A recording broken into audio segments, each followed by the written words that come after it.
Thank you for tuning in to another episode of Start Before You're Ready. If you enjoyed this episode, please subscribe, leave a review, and share with a friend who might need a little motivation. Ready to start your own journey? Check out our workouts and nutrition coaching programs at kellysbootcamp.net. You can choose from in-person sessions or virtual programs. Set up a complimentary coaching session to get started. Follow along with me and the show on social media at Kellys_bootcamp. Until next time, this is Kelly Young reminding you that the best time to start is always now. Hey guys, it's Kelly, and I am back with another episode of Start Before You're Ready. Today, my guest is somebody that I truly admire. I actually don't think he really knows how much I admire him as a fitness professional and as a human being, and how much I have learned from him over the years. Today, my guest, his name is Matt Espeut, and I met him through the Todd Durkin Mastermind. And he probably doesn't remember this, but I went to a retreat in Vail, Colorado, and I did not know anybody. There was not one face that I was going to recognize at this retreat because I wasn't part of the mastermind. I just wanted to go to this retreat. And Matt was one of the first people that I met. I loved his accent. And I was like, this dude's cool. Okay. I felt like a little bit more at ease. Like, okay, I can be myself here. And ever since then, I've always connected to Matt every time we go on a retreat. Most recently, we did a speaker's course together. And he's just one of the people that seems to get the most out of whatever we're doing. Like if we're in a retreat, he always just has these takeaways that I just find so valuable. And he's so great at sharing them. And I don't think he knows how much I appreciate his shares. He shares on our Mastermind Facebook group, and he'll always just kind of write out his takeaways, and he's really thoughtful. And I know you guys are going to love hearing from him. His story is unique, and I think it's really inspiring. And I'm going to let Matt go ahead and introduce himself and just tell us, Matt, a little bit about your background and how you made your way into this amazing industry that we both are in, the fitness industry. Well, first, I want to share a takeaway I just got from your introduction, okay? Because I'm always getting takeaways, and I like to share my takeaways, is that I'm honored and humbled for you to be giving me that introduction because the moral of the story and the takeaway I got is that you never know who you're influencing. So show up as your best self every day. Show up as, an authority in your field, and just try to be your authentic self because you just never know who you're influencing. Like I said, I'm very humbled. Like I look at us as parallels in the fitness professional, field. And, for me to be influencing somebody like you, that is a great honor, right? So, again, the moral of the story is you never know who you're going to be influencing. So just when you show up. Don't just show up to take up space. So you always show up, Matt. You always show up. Good. My name is Matt Espeut. I've been in the fitness industry for, oh man, this hurts all the time. For over 30 years, I've been certified through ACE, American Council on Exercise, since 1994. Yes, I said that right, 1994. And I was a personal trainer at a big box gym for like over 20 years. I earned a great living doing that. And then just 11 years ago, actually coming up in September, I opened my brick and mortar, which is Providence Fit Body Bootcamp. So that's kind of a little bit of a backstory with my fitness entrepreneurship.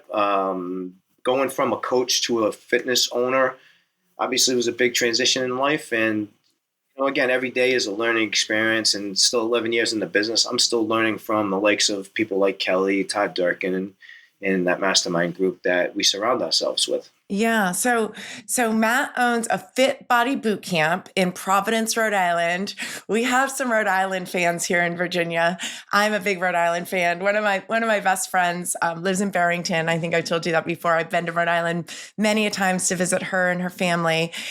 And one of the things that I admire most about Matt is that he is very authentic and real. And part of his story is that he didn't start off on the best track, and that it actually happened. It feels like you kind of got off track when you were going to work out, which is a little bit unusual, right? You were actually hanging out at the gym, which was also a little bit maybe shady. Mm-hmm. Okay, let's talk about Well, a that. little backstory. So, I grew up in kind of a poor city, very poor city of Central Falls, Rhode Island. I had two loving parents. They were divorced. Obviously, when you get married at 19 and 20 years old, you're not really sure of what you're going to do. And boom, here I was. So they got divorced, and I was, raised by both. I spent weekends with my dad, and I lived with my mother in Central Falls, and kind of a little, street urchin there. I was out on the streets till all hours of the night and doing bad things. So I had this like criminal mind growing up, and I started getting in trouble when I was in seventh grade, and it just kept getting bigger and bigger and bigger from there. And then eventually, in my early 20s, I got into working out. Actually, I got into working out at about 19 years old. One of my buddies was like, "Hey, you look a little skinny. Maybe you should start lifting weights." So I started lifting weights. And because I have an addictive personality, which kind of got me into some trouble as well, which I got to be very grateful that I saw a lot of my friends go down the rabbit hole, get addicted to drugs. And, I was on that path as well. But for some reason, I snapped out of it. I just said, like, this is life for me. I don't want to be a street, crackhead on the street. And, I saw a lot of my friends and a lot of my family members go that route. So I got lucky enough to avoid getting that deep into the addiction that it really ruined my life. But I got addicted to making money and being a wise guy and hanging out with wise guys. And when I went to this, I transferred for this little local gym that I was into, this big, I'm not going to say the name of it because I don't want to, throw anybody under the bus. It's my own fault. It's my own responsibility for getting into trouble. But started hanging around with thugs. And if you're in this big gym and you weren't on steroids, you were kind of like the kid that got the sand kicked in your face at the beach, right? So I, again, went with the landscape. I got into steroids, and then I started getting into dealing on a bigger level, and I got into trouble. So I ended up spending a couple of years incarcerated. And I was actually studying for my personal training certification before I got into trouble because I thought, what a great compliment. I can deal drugs, at night, and I can train people during the day, right? This was like a perfect career for me, right? It all fit into my schedule. But the life of a wise guy goes one or two ways. You either end up in jail or dead, right? So fortunately, I ended up in jail. I was again studying to be a personal trainer before, and the funny thing is, like when I was working out, I had no idea that this profession even existed. I said, "What's that guy over there with the clipboard walking around with people?" And they're like, "Oh, he's a personal trainer." I said, "You can make money teaching people how to work out? Like, where do I sign up for that?" So that's where I got the itch to, become certified. And as I was getting certified, I was doing my things, my wheeling and dealing on the side, and then it all came crashing down. So I had a lot of time to think, and I knew just being around, every inmate is innocent. Okay, I'll tell you that right now. Nobody's accountable for their actions, and everybody in jail is innocent, and I just knew that that wasn't the life, that wasn't the environment. And a state trooper said to me one time, because I just started disclosing this story a few years ago. I kind of kept it behind me a little bit because I didn't really want it to get. I was a little embarrassed by what had happened. But a state trooper once told me, and I was at a BNI doing a presentation. I was telling my story. He goes, not necessarily everybody in jail is bad. It just everybody made bad decisions, right? So not that everybody that I was in with was bad, but a good majority of people were the element I did not want to be part of. I didn't want to be sucked into the system and be a product of the system. So I read a lot of books while I was in the can. And when I got out, I worked for my dad. I was on home confinement for a while, and I just needed a direction. So I studied for my ACE certification. I went up to MIT in Boston, and I took it and failed it the first time. And when I fail something, let me tell you, I was hell bent on not doing that again. So, you know, obviously, what I've learned over the years, preparation is the key to success, and it's also the key to alleviating anxiety. So, if you're prepared for something, you're less anxious about it. And I just kind of never went back. I got my first job at a Gold's Gym they were just putting the sheetrock up on the walls, and I was like a pain in the ass. I kept going there every other day. Hey, you gonna hire me? And they're like, yeah. Just let us get the place built first, right? So anyway, I was very persistent with that, and the rest is kind of history. I mean, I started out was the only dude in town, and I knew I was good at what I did. I found my calling with personal training. I mean, I just not just the type of person that just like smack. I work people hard. I was known to be relentless, and because I knew I had to push myself to that level, but I never dished out anything I couldn't do. Right, so that was where I kind of got my start by being around the wrong element, getting into trouble, just really soul searching and thinking this is not the life for me. When I went home, I took the like black, back in the day we had a black box that we could steal cable. I was like, I'm not doing anything illegal to set me back here again. And not to say that I haven't along the way, done cross the line a few times, but I don't do that. I'm not, that gangster life is not for me anymore. It's, honest living and hard work now. So, it's kind of the backstory. That's a little bit in a nutshell of where. I think it's a great story, Matt. And I don't think, I mean, I think that there's a lot to be said about your identity. You did not identify with the prisoners from the victim mindset. You had a different mindset. You knew that you were capable of more. And I'm interested to know that if you were a reader, probably not, because if you're 20, what guy back then read in that age? But if reading was something you just started to do when you were in jail, or if it was something you had done before. No, I pretty much read while I was there because you needed to kill the time. It was Yeah. to watch Yeah. TV, play ping pong, lift weights, or read. So I did all Yeah. the above. Okay. Okay. And, Okay. Good. unfortunately, like I read this real estate. I got certified, not certified. I got licensed to be a realtor when I got out as well. I Yeah. read through that. I read through the personal training manual, but I was also reading a lot of gangster books too. And it's like, okay, I was down. You didn't leave it 100%. Yeah. I got lucky to get out of that because I was brushing shoulders with some pretty serious people and dealing with some pretty high level people, and it was the type of thing where it was good to know some certain people, but I'm kind of glad I'm out and I put that all behind me because again they end up either dead or in jail, and luckily I got away with just losing some time. So going from a personal trainer to a business owner, I love the story about how you found what is now your business and your passion. Do you want to share that?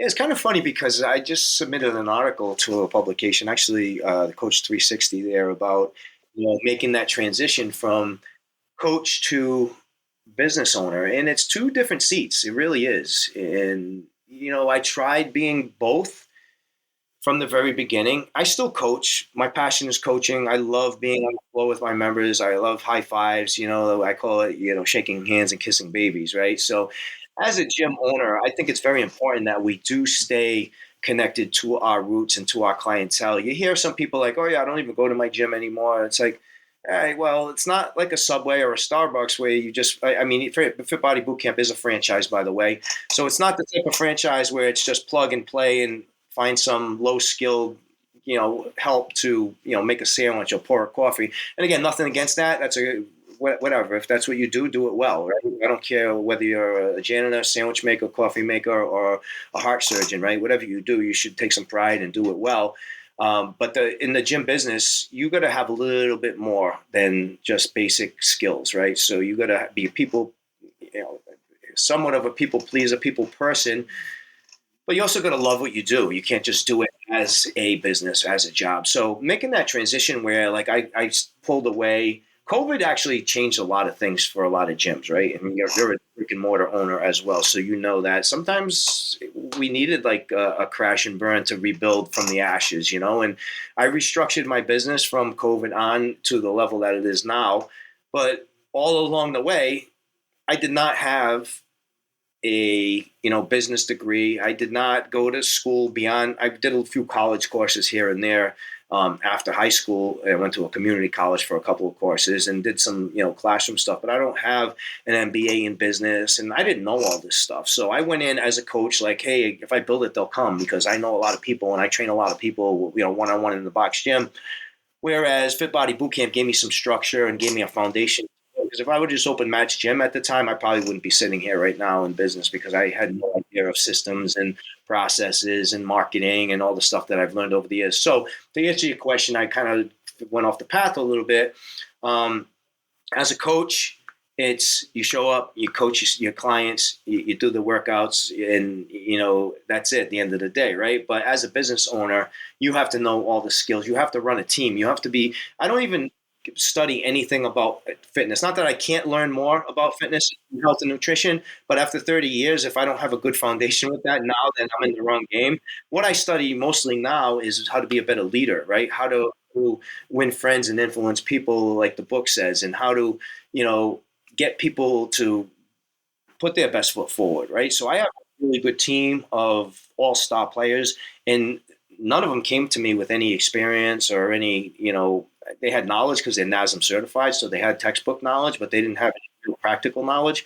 So going from the seat of being the coach and doing it all yourself to now, like, I wanted to hire people, but I wanted to hire people to fill positions, but I got personalities along with it. So you got to learn to deal with that as well.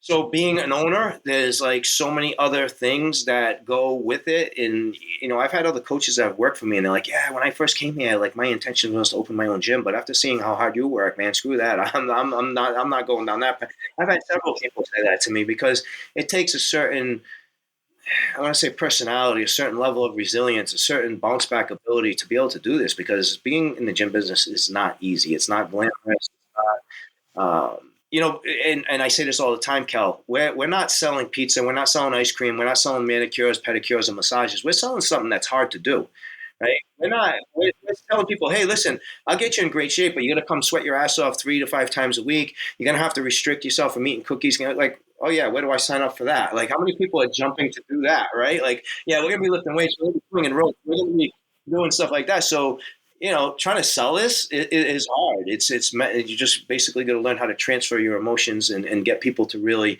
want to do it, as opposed to letting them know that they need to do it. So making that transition from coach to owner, there's so many more seats that you have to sit in as an owner.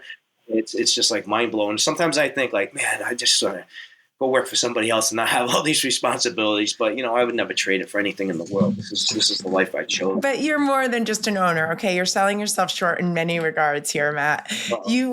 I believe, I don't know, Fit Body, as Matt mentioned, is a franchise, but I know you're in the top at least 10% of all Fit Body boot camps. Is that right? That's accurate. So you're not just a gym owner. And I've seen just videos and things here and there. I know Todd came to your studio. One thing Todd said when he was at your studio that stood out to me is it's meticulous, right? It's very well organized. There's a place for everything. There's not, and that's a big deal. And for a man, especially, like, to have a strong sense of order. I heard you talk about that in another podcast. You said, when you were a kid, your toys always went a certain way. You took care of things. And that to me is a sign that you would be a good business owner. You had pride in your stuff, and you take great care of it. But also, I don't know. I've never been to your studio, but it's your personality, Matt. If someone comes in and they get to meet you and you're cheering for them and you're like, if you do this, this, and this, you're going to be successful, I'd be sold on it. I'd be like, yeah, I want to do this. This dude's like kind of cool. I want him to help me. How did you transition? Because I know you do still train clients, but the majority of your business is done with other coaches that you've hired, and you probably have learned a lot along the way as far as what kind of coaches are going to do the best in that kind of environment. When you have someone that's come, like a new trainer or coach that comes into your fitness business, what's the biggest thing that you look for? Character. I can train skills into anybody. That you just got to be willing to learn, willing to grow. One of our core values, our first core value, is growth minded and grateful. I tell everybody right away that, like, if I say, hey, we're signing up for a seminar, or like I take my whole team, as you saw, to perform better. I fly them out to the World Conference. I take my team with me because I want to grow with them. You don't want to separate that gap between your learning and self-development and everybody else's, right? You want to bring them up with you. So I tell anybody that they have to be willing to grow, be growth-minded, and they have to be grateful to the people we're serving, because I don't pay their paychecks. Yep. So I just manipulate money. I just move the money from one account to the next and put it in payroll, right? The members are paying them. So when every member rolls in the door, there's somebody at the door waiting for them. The worst thing that happens when I walk into a business is that nobody greets me or acknowledges me. Now, I don't need to be carried into a business, but when I'm going into your place to spend my hard-earned money, like, you better welcome me and make me feel like in the right place, right? So that is non-negotiable for us. Like, we need to focus on our members, right? Don't focus. I mean, obviously, I have the last say in what goes down the pike because, I sign the lease, I sign the front of the checks, right? But I don't use that as leverage. I just say, listen, like we're a team. We work together. You don't work for me, you work with me, and we're in the trenches together. So whenever time a member walks in the door, like I want you to pretend that the king just walked in, right? And everybody gets greeted with a high five. And I want to go back to something that you said, like if you first walked in and saw me greet you, you would be sold. That's everybody's not. My style doesn't agree with everybody. I've been called offensive and harsh, and my coaching styles don't align with everybody's because I learned years ago the golden rule used to be like treat everybody how you want to be treated, which is totally wrong. You need to treat people how they want to be treated. Me, like I should have been in the military, which is why I kind of went back and did a military style training thing when I was 50 years old. But I want to be like hammered and pushed and held out and told I'm full of shit and be held accountable where most people don't, and I'm not a coddler. I have a tough time with that. So like a lot of these programs and stuff that we're doing, I'm not allowed to coach because it's just like, what do you mean you can't drink your goddamn water? Like, what's your problem, right? Whereas like, you got to come at it from a more compassionate, standpoint, which I understand. I understand the whole psychology of it. And, we live in a society of, hey, listen, I'm not pulling any punches here. Like we're getting soft as a society, right? And going back. Well, but that I think was what I was trying to say is that you're authentic and authentic people are attracted to authentic people. So if you showing up as yourself probably allows your team to show up as themselves. And there's not, I know what you're saying. And you actually wrote something really smart one time in, it was like you had everybody review you. I think you had your community review you and your team, and you had gotten some feedback. And you're like, when I changed, you'd gotten some very direct feedback saying that you were maybe I forgot what the word, rough around the edge or something like that. And that you took it to heart and you made some efforts to be a little less like that, but you're still going to be yourself because right. people like you. Like I said, first impressions, you may not like me at first, but get to know me a little bit and you'll understand that my intentions are real and that I want the best for everybody that walks through my door. So, whether, people see me as harsh and a little cold and uncaring, that's not the case at all. As you know, you know me. That's not the case at all. And I'm going to go back to something else that you said. I'm sorry, Matt. I'm just going to, you have, so your first core value, and I actually have never heard, the growth minded, of course, is very, very common, but I've never heard growth minded and grateful. And that really struck something with me because I've been interviewing a lot of my community members on this podcast, and I didn't think about it so much until I'm talking to them and I'm realizing the common denominator among my most successful people in my workout community is that they're so grateful. They're so appreciative and they want to give back, and they have it on their heart to help other people because they felt like it helped them. So that being, I almost want to steal that, Matt, growth minded and grateful being your first core value for your business is very significant to me. And I like you read. How many books have you read, Matt? A year. I try to go 12 a year. And if I'm running a little short, I'll do some ground balls, like them little thin books that you get. But I try to do 12 a year. And they're mostly all referencing business or self-development and leadership. So I just feel like you have a really good retention. Like you'll share when we're in conversation, you'll share things that you read in a book, or you just very, very eloquently where it's like, oh, wow, he really pulls things out of whatever you're absorbing, whatever content you're absorbing, you seem to really pull things out and be able to regurgitate them. And I always find that super valuable because it's always stuff that speaks to me. So that's one of the things that I've noticed about you. I'd love to hear your other core values for your business. Okay. So I have a set of core values for my business. And then I also made some for my personal ones at our last retreat up in Montana. So for my business, it's growth-minded and grateful is number one. Solution-focused to solve problems. So I tell my team that don't call me if the but an airplane landing gear falls through the roof, right? Just take people outside and figure it out, find a solution. There's nothing I can, like, if I can't fix the problem, then don't call me. Be solution focused and at least try to solve it yourself. And then the last one is we deliver value and drive change, right? So we want to make sure that because we're not the cheapest gym on the block, I mean, we have all these big box gyms around us that people can go to for under $20 a month, where our coaching programs are, $200 a month. So we need to make it so that price is not an option, that people feel the value that we're delivering, because coaching is expensive, right? One-on-one personal training is expensive. We do group training. And, when somebody's paying $200 a month, we want them to feel like this is money well spent, that this is an investment in myself, and drive change. And a change could be as little as somebody walking in stressed out from work and putting a smile on their face. That's a change, right? Regardless of how little or how big. And you talked about reviews and stuff like that. And, some of the reviews I get from my members, that is like, it really chokes me up and because my team is so on point with showing how much they care. And, people are like, I'm so grateful I found this place. And like some people I know I've met, I'm not that big that there's members I haven't met, but there are some members that have been here for a couple of weeks, and like they're sending these, and I'm like, I haven't even met this person, but they're raving about my team, right? That to me is success. And my personal core values is an acronym of my name. It's M is mastery, right? I want to master everything I do. I don't want to just do things half-hearted. I want to master it. A is authentic, right? We're still going back to being authentic and not hiding behind my past and my life and where I grew up and where I came from.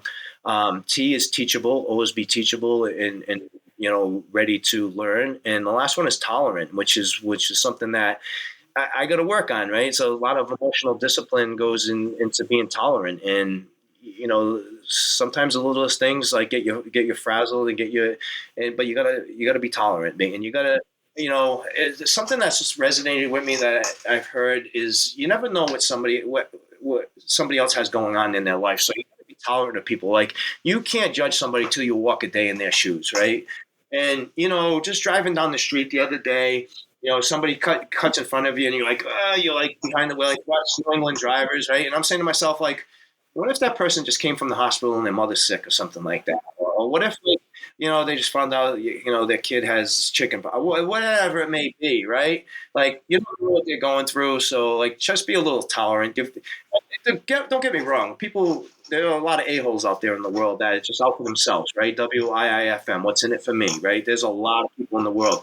But I like to think of everything as the 80-20 rule. Like 80% of people are good. There's going to be those 20% that are really not good people that you don't want in your circle and you don't want around. But for the most part, I think, when you ask somebody like, hey, are your intentions are good or you just want to be a jerk to people? I think most people try to answer that. They want to be good and they want to be, not just liked, but, appreciated and respected. And that's important. I think that's very true. So I want you to talk a little bit about your commitment to continuous learning and how you surrounded yourself with some really the top mentors in the fitness industry. I would argue you are good friends with some of the very, very top people in the industry. And I'd like to know why that's important to you and just how you feel like that's shaped who you are. Another quote that I heard is that you want to have a mentor or somebody holding you accountable that you don't want to let down, right? And Todd is one of those guys where I met Todd at a Perform Better Summit because I was going to they're right in my backyard, and to me, you're spending all this money on your self development, and something comes to your backyard, you don't go. There's something wrong with you, right? And then when I found Bedros with the whole fit body thing, like those are my two main. Mentors in the industry, and Bedros is more the dark side, the business guy, the hard. Todd is the more heart-centered guy.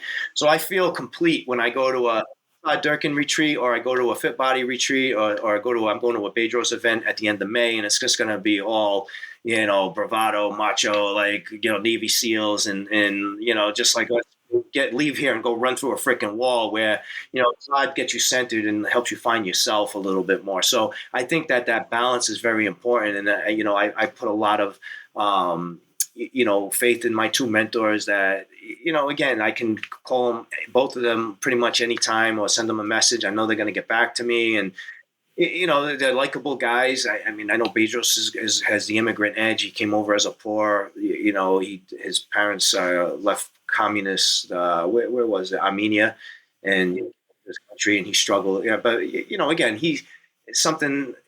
Not everybody can be. No matter how hard you work, everybody works hard, but not everybody can be a multimillionaire. You got to have some sort of savvy, and I just don't.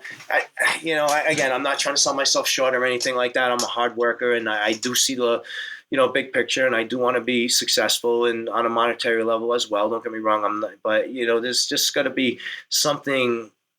Not everybody's a billionaire. Everybody works hard, but a certain few get to that level where, again, I'm knocking on the doors of a 7-figure location, but it's going to take me a little bit to get there. But and again, just seeing how these guys, developed over the years, and listening to Todd's story where he walked around with a massage table in the back of a Volvo with the liner hanging down, and kind of a humble beginning. I know he's a Jersey hustler. He came from Jersey, and parents didn't seem to be like super wealthy. And same thing with Bedros, kind of rose from the ashes of what resources they had available to. I have way more respect for somebody like that than somebody that inherited millions of dollars and just like, okay, now go find your way, son. That's when you're at that level already, it's kind of tough to lose. But when you're already, at rock bottom, there's only one way to go is up, right? And they took that path, and the same thing. Like I feel like I took the path, and like I just want to go up. I want to surround myself with like-minded people, which is why my network is pretty much every time I go to see you guys in the time. I don't never miss a retreat because I love you guys. I want to be around people like you and my Fit Body family, and I feel like I have 2 fitness families. And then the thing I graduated called the Project, and a bunch of guys that I still stay in touch with through that. So. That's I am familiar with the project, and I think it's incredible. I wish more young men would do it. I wish it was. Well, they have the thing called the Squire program now. The project is kind of played its course, and they can't dissolve the project. But this thing called the Squire program is a father and son program, and I actually had the luxury to go through that with my nephew as a participant.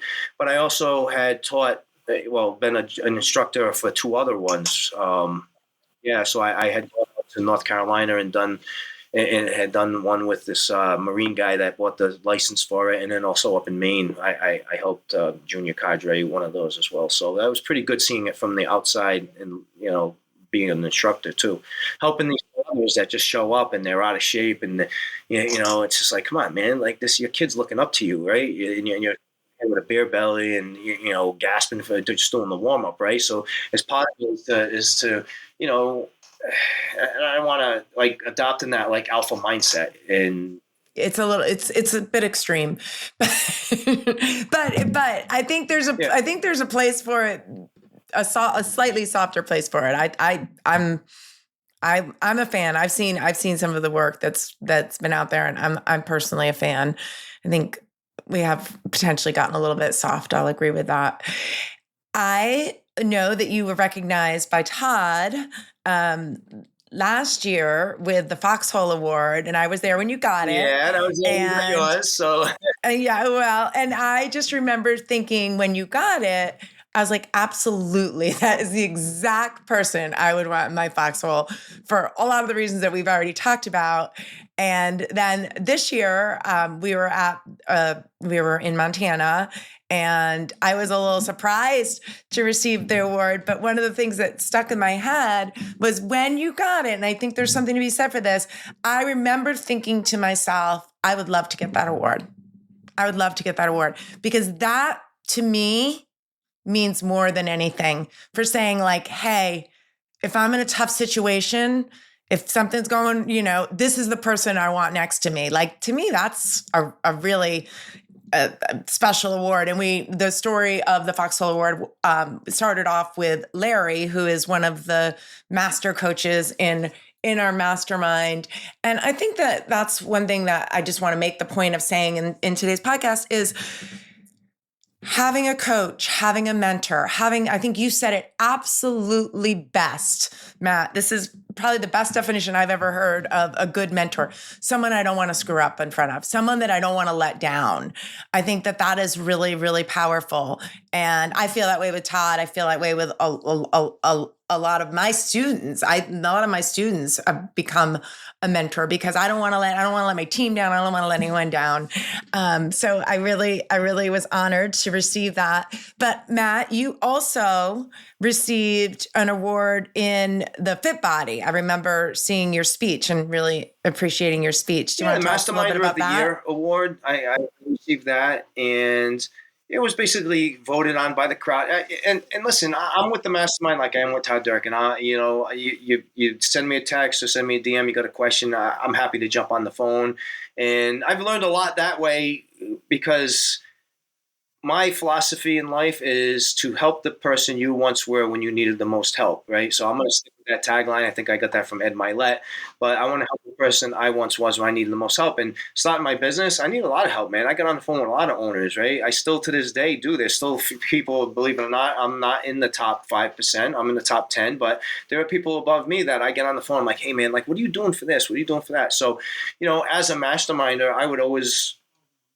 try to give back to other masterminders, and I think they recognize that. And I was on the facility, the franchise advisory committee, so I gave some of my time to, be the liaison between other owners and the headquarters. So I think they recognize that. But I think, we had 3 minutes to kind of convince the crowd to vote for us. And, I got up on stage in 3 minutes and I made people laugh and I related to I learned a little bit from, different, copywriting courses that I've taken, how to win the crowd and how to get them to like relate to you. And my 3 minutes was probably the best 3 minutes, is why I got that award. But, I look at awards as benchmarks of something that you need to live up to, not something that you've already achieved, but something you need to live up to. Because I'm thinking, like, if I got this award and next year I'm like lower in income or my business regress, like I'm gonna feel like an imposter. So, and the same thing with that Foxhole Award, like you said, to me, you know, Larry individually, his name on it, like Larry was my coach for while I was, I had to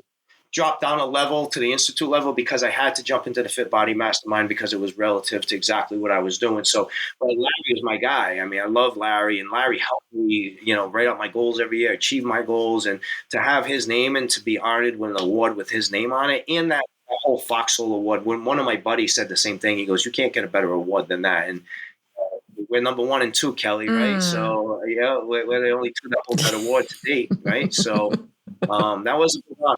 That was a big honor. I guess so. I want you on my Foxhole because you show up, and I just couldn't. You can't ask for a better award. Yeah, I totally agree. So, Matt, I want to talk about you. You mentioned this a little bit, but I know that giving back to your community is something that's important to you. And I think you had a little stint as a strength and conditioning coach for some football players or for a sports team. How did that feel going in as their coach and authority, speaking back to what you were just referencing about being best equipped to serve the person that you once were, the worst? I'm not saying exactly the way you said it. I think there's a couple of different sayings out there, but how did that feel? Because it was an inner city high school, and, just understanding that some of these kids had it worse than I did. I mean, I didn't have, like I said, I always had food on the table. I always had a roof over my head. I always had clothes on my back. I didn't have a lot of money. I didn't have the fancy sneakers. Like my grandmother, did some things for me. And, we had the bare, necessities, but we ate well and all that. But some of these kids, like, they're showing up to practice late because they have to take care of their little sisters and kids actually watching kids. And, some of the, they have to work and just going in and just showing them that like hard work and discipline. And, I would tell them like, listen, my big thrill in life isn't to beat down a bunch of 15, 16, 18-year-old kids. Like that's not my whole, concept of how we're going to achieve the goals we need to achieve. I said, don't, make no mistake. I am going to beat you down and put you through some pain, but that's not my whole desire to do. I want to change you guys. And I know that pain initiates transformation. And I'd make them say that over and over again. Pain initiates transformation, right? And, I'd let them know that nothing's going to come easy to them in life. I said, they're already living a hard life and it's only going to get harder unless they make a change, right? If they don't situation, then change your situation. Otherwise, you're going to keep the same situation for the rest of your life. And I told him, I said, listen, up until 18, it's not your fault. I get it. You're teenagers, right? You have to kind of go with the flow. Once you're 18, you're an adult, you're a man, right? They're all boys, right? No girls play football in this particular instance, right? So I said, you guys are all men. I said, if you don't succeed after 18, then it kind of is your fault because all the opportunities out there. And I said, I don't want to hear this, white privilege, all this other stuff out there, right? Everybody's got an opportunity to succeed and better themselves, right? And, again, I grew up in a poor town. I was very diverse, so I wasn't like just sitting in an ivory tower like public schools. I went to public schools. I didn't go to private schools, so I could relate. I never walked a day in their shoes. I get that, but I also taught them a lot of hard work and ethic and ethics and stuff. And out of all the kids, I think I started in 2013 or something like that. And I did it for like 9 years or something. And almost every single year, one or two kids would send me an inbox saying, "Hey, coach, couldn't stand you in the beginning, but like your words still hold true to me, and like you helped me change my life." Right. So just getting that from a couple of kids, I'm like, okay. Sometimes you don't really feel like you're reaching anybody, right? Sometimes like, they just think it's some loudmouth out here just yelling at them. But I would work out with them. I would work out a sweat with them. Like I would grind it, going to the gym. I challenge some of the kids and I like, listen, I'm old, white, and slow, and you're young, black, and fast. You better beat me in sprints, otherwise, and I'd harass them a little bit, and just tried to develop not a friendship with them, but kind of a relationship that, like, I'm here to help them get better. Like, not just, and you're gonna get better after you go through some pain. Like pain initiates transformation. Like you can't change unless you've gone through pain, and a lot of people don't change until they hit rock bottom. So, if you're just going status quo and you're complacent, I got it on my arm. Complacency kills, right? You can't be complacent. So, a lot of, and I actually, a couple of weeks ago, I ran into, it was so freak. A few of these kids, they've grown up. I don't recognize them now. They're like, "Hey, Coach Matt." I'm like, "He's Kevin." "All right. Hey, what's up, man? How you doing?" I'm like, "Hey, I'm so proud of you, man." You like, they, one of them was at a cemetery working, and another one stopped by to see me. I saw another one at a gym, and they're all doing well and they're working. I'm like, "I'm so proud of you guys for stepping up." And it's a Oh, good feeling. Even though I was just their strength and conditioning coach, I used to be, I'm sure you use the time wisely, Matt. I'm sure you got a lot of you poured into them in ways yeah, other than well, yeah, just totally. exercise. I mean, I don't think you can train someone without No, every pouring workout there into was a them. pep talk before, and there was something after, Yeah. and whether it was nice, whether I was being nice to them or not, that's a different story. But they know it was all coming from the heart. So Yeah. So I want to talk a little bit about the speakers course that we did together. That's where I feel like I probably got to know you the most recently. And you were talking about wanting to share your story more and wanting to have like come up and speak on a bigger audience.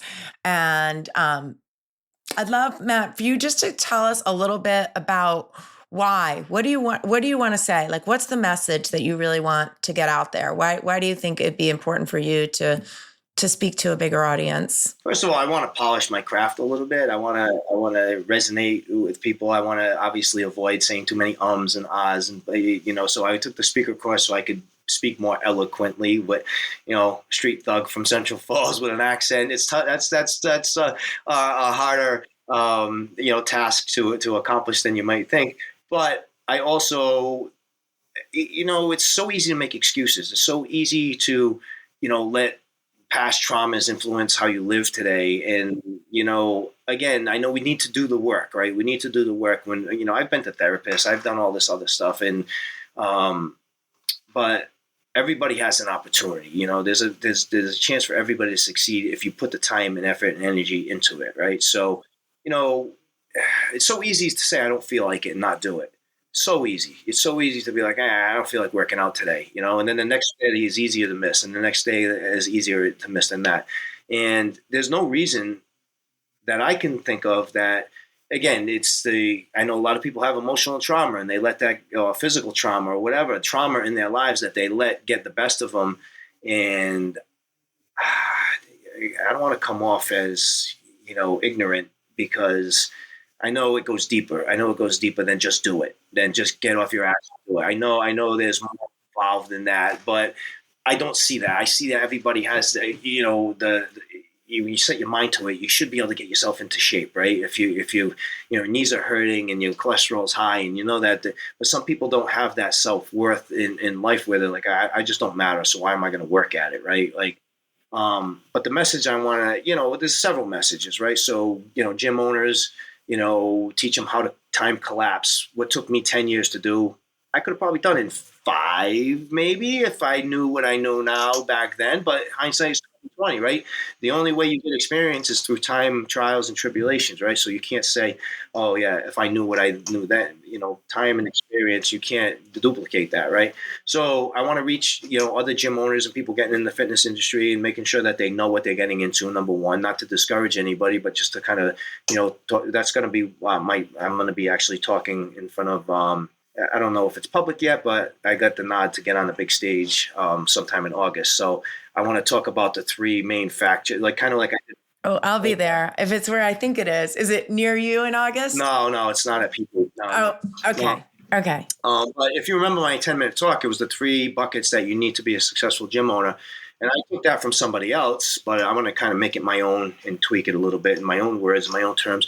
So that's one of the talks I want to talk about. The other thing is I want to talk about the 8 pillars of prosperity written by James Allen in the book As a Man Thinketh, which that's going to be a little tough. That's going to be a long keynote because there's a lot of things involved in that. But basically, the concept of this book, it was written in 1912.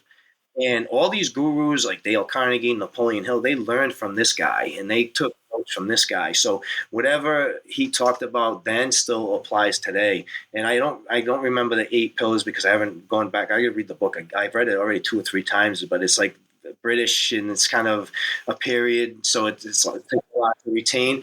But, just basically economy and integrity and all the things that we all need to complete ourselves to be a better person and to rise above. You got to have all those components in. You can't be lazy, you can't be cheap, you can't be selfish. All the different things. So I just want to send the message out that just because you were born in an inner city or where it doesn't matter, right? There's still opportunity out there if you go and you seek it out. And it takes time. Things take time. I which got me into trouble was trying to get rich quick. And the slow and steady and consistency is what will get you to where you need to be. But you got to be consistent. You got to put the reps in. It goes with anything. I do a lot of references. I write articles and stuff every week, and I do a lot of references to getting in shape is just like running a business. You just got to put the reps in every single day, and you got to try to get 1% better every day. It might be just drinking your water. It might just be eating protein at every meal. It might just be getting that extra workout or going to parking your car like across the lot and getting that extra walk in. Right, just doing a little bit to make yourself 1% better each and every day. And the same thing with business, right? If you just look at different systems and different processes and just different concepts to pleasing your customers, right? Just learn something a little bit each day. It's a growing, it's an ongoing journey that you got to keep growing to achieve. So, that's kind of a message I want to portray. Yeah, you do, Matt. You do it really well. I think better than you think. And we're like a smidge over, but there's one thing that I didn't really get from you yet that I'm really interested in having our audience hear. And that is, so you invest a lot, Matt, to travel the way that you do, you travel all over the country, you bring your team, you go to self-development, you spent a lot of money and time away from your business to better yourself so you can be better for your business and for your community. And I just am curious where you think that came from. It's prioritizing. It's there's a term. Just being in the room. Being in the room is one of them, right? And it's what's the word I'm looking at? Just associate. Just power, right? Power in a group. Sure. And to me that's again, it's prioritizing and just trying to get the best ROI out of my time and money. And I think, I never went to college. I think I've paid for 2 college degrees in the time I've been doing this, right? So I think I've spent more on this practical, actual life, knowledge than I would just learning in the classroom, right? Because from what I understand, I never went to college, but most people that teach business never owned a business in college. Where I'm learning from people that actually own businesses that failed, that have bounced back, and those are the people I want to learn from. So proximity is power is the term I was looking for. So just being around people, it resets, it fills my cup too, because I get burnt out, I get tired. I get, some days I'm driving to work, I'm like, what am I doing this for? Like, but then once I walk in, I turn the lights on in the gym, I'm like, oh, this is why people start coming in, and you learn your why. And, so I guess I think I answered your question because I You made did. time to You did. I think it's I kind of knew the answer. So I think I feel and that I really can relate to you. I think we have a lot in common. Maybe it doesn't look like it on the surface, but I do think that there's a lot about, and I think a lot of people can relate to you. But that's really what you said that I think I can relate the most is that why you're so on a quest to be a lifelong learner and surround yourself with people that might know more about something than you is you got a little bit of a chip on your shoulder. Like, I didn't go to college. I've heard you say it a million times, Matt. You're one of the smartest guys I know. I like that that's part of your identity because I think it makes you grind and it pushes you harder. But at the same time, I don't think it defines you. And I felt that way too in my life. I always felt like I would tell myself, even when I was a kid, I'm like, you have to work harder than everybody else, Kelly. You have to work harder. So like now that's my superpower, right? I'm like, I can outwork anybody. I tell myself that like when I don't feel like doing it or whatever it is. So I just wanted to point that out, Matt, that what you think is something that about you that's not great is actually your superpower. It's what makes you great. It makes you want to constantly be on a quest to be the best, to know your craft, to be the best at your craft, to be in the top 5%. You'll probably be in the top 1%. I just think that drives you. And I really appreciate that. And I also appreciate what you've overcome. I know I shared with you personally that there's been people in my life that have been down a very similar path to you. And I know how hard it is to break that cycle and to go the other way. Very few people are able to do what you did. And the ones that we know, but just between some of our fitness friends, the ones that have are just a true inspiration. Like anytime I would think about someone in my family that was in a situation, I would think about Jeff Bistro or you or the coffee bean or, I would just use you guys as kind of like hope, like to think like, okay, just because they're this way now doesn't mean, getting them or bailing them out is not the answer. The only way they're going to get through this is if they find their own path. So I think that is also something that is part of your identity that I'm so glad that you're sharing because it really is inspirational. We'll have a lot of parents that listen to this podcast. Drug use is rampant right now in our community. I live in one of the wealthiest counties in the country, and it is incredibly prevalent everywhere. And I think it's good for people to hear like there's people that have overcome a lot worse. So I'm so grateful for you, Matt, for being on this podcast. Me. And I just want to finish one thing, and it doesn't take education, it doesn't take knowledge, it doesn't take not even hard work. But if you set the standard high and you don't waver from your standards, that is the most important thing, right? If you set the standard of, you talked about my cleanliness in my gym, and people harass me all the time. My members like, oh, numbers are off. Matt's gonna go crazy. And it's like, yeah. Would you want to come into a place if it was a shit house, right? Would you want to come in if there was dumbbells all over the place? And like, oh, you're right. So, and I also had a coach tell me one time, he's like, he did something, and I was like, no. He goes, man, I never had a job with these kind of standards. I said, you know what? That's too bad for you because you know what? They're not going to get any lower. They're only going to get higher. So you are either going to buckle up your seatbelt and come for the ride, or I can drop you off at the next corner. It's up to you. Like if you don't want to kind of live up to the standards or try to reach the standards that we set here, the standard is the standard. And I think you were in Delray at the TRX thing, and I think his name was Jack Daly said, the person in the highest room with the lowest tolerance and the highest standard is usually the leader, right? And I hung on to that. Because like whoever has the highest standard and the lowest tolerance, and that's tolerance for inefficiencies, that's tolerance for inadequacies, that's intolerance for bullshit, right? You got to be intolerant for that stuff. And again, one of my core values is tolerant, but talking about tolerant from the heart versus tolerant for, sloppy work is two different things. So I just wanted to kind of leave off with that, where it's the standard is what sets the benchmark. You don't have to be smart to set high standards for yourself. And, you just try to get up and live to your standards every day. And am I perfect? No. Do I have work to do? Absolutely. But I know it's an ongoing journey, and I love having people like you by my side along this journey, and the group that we're part of and the groups that I'm part of. And that's what makes it all worthwhile. Yep, absolutely. Absolutely. Super, super proud to be part of your mastermind and part of your crew, and to have you to call. I never did call you, but I had a little funk this year where I was not doing well business wise.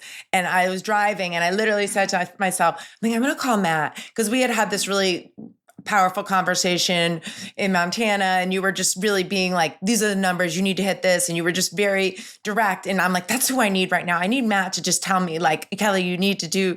So I'm sure you do that for your coaches, because in the limited time that I've spent with you, I had that feeling. And it was ironic that you said, like, somebody that you want, with someone that's your mentor, or somebody that you want to not disappoint. And I was thinking, if I tell Matt I'm going to do this and then I don't do it, I will feel bad about it. So you're much more powerful than you know, Matt. I will call you out on it. I will call you out on it. I know. I'm going to text you. I'll tell you. I never followed through on it. But this was awesome, Matt. I so enjoyed talking to you. Thank you so much for your time. Thank you. I appreciate you, Kelly. And guys, if you're in Providence, Rhode Island, go to Fit Body Bootcamp. Let's go, baby. Let's go. I'll see you in August for sure. Absolutely. I love it. Thank you, Matt. Have a good day. Thank you for tuning in to another episode of Start Before You're Ready. If you enjoyed this episode, please subscribe, leave a review, and share with a friend who might need a little motivation. Ready to start your own journey? Check out our workouts and nutrition coaching programs at kellysbootcamp.net. You can choose from in-person sessions or virtual programs.